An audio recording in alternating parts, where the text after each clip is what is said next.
For our evaluation, the student will solve 2 addition problems and 2 subtraction problems. They will have the number line given to them on the side of the desk. For this, they will look at the equation, see which number is in each of the boxes, and use the smiley faces to put the correct amount of number in each box. They will drag and drop the smiley faces into each box until the correct amount of smiley faces are in each box. From there, they will use the number line that they were given to solve the problem. They will find 4, 1, 2, 3, 4, move over 1 to add the 5th one, and solve the equation.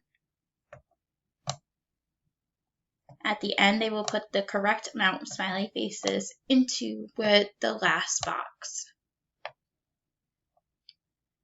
They will then do the same for the second addition problem, and then they will have 2 subtraction problems to do the same. In this case, they will look at the box again, find 3 smiley faces, look at the number in the second box, place 1, go to the number line and find 3. From there, they will subtract 1 and have their answer placed into the last box.